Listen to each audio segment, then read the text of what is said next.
The diplomatic rift between Sweden and Israel is widening over the Nordic countries' recognition of the Palestinian state.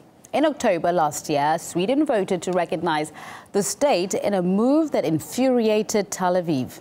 The Israeli foreign minister went as far as saying the Middle Eastern politics are far more complex than IKEA furniture. This month, his Swedish counterpart planned to visit Israel, but a week ago, the trip was cancelled, citing diary commitments. But according to an Israeli spokesperson, it was actually because the Swedish delegate felt snubbed after being refused an official reception. And today, the Swedish foreign minister said Israelis, quote, crossed all limits, end quote. For more on that, let's talk to Jan Oberg, director of the Transnational Foundation for Peace and Future Research. Thank you very much for joining us here, Mr. Oberg. Would you agree with Sweden that Israel is overreacting?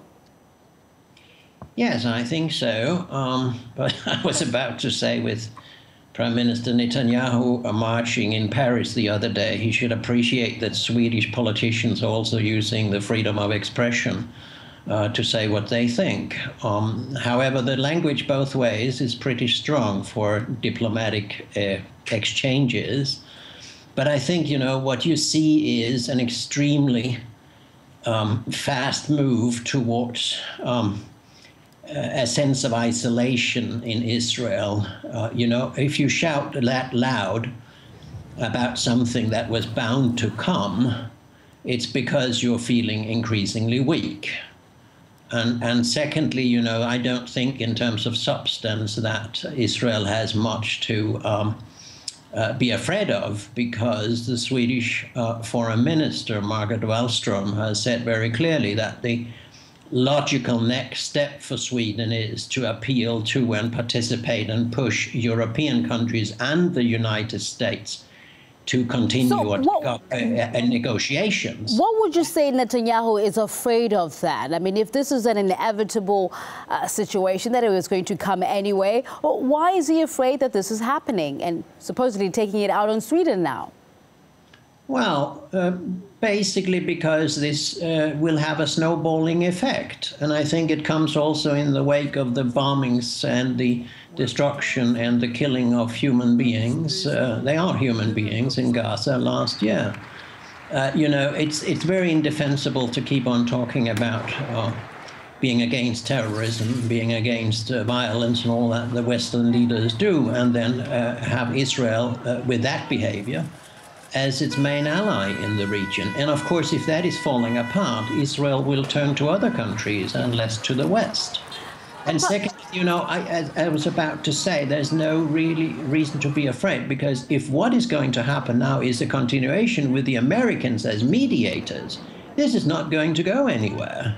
The US is probably the most, or the least able, the least capable, the least relevant power to be a mediator, because as some of us professionals in this business know, you, as a mediator, you have to be impartial and find the best solution, not the solution you want yourself.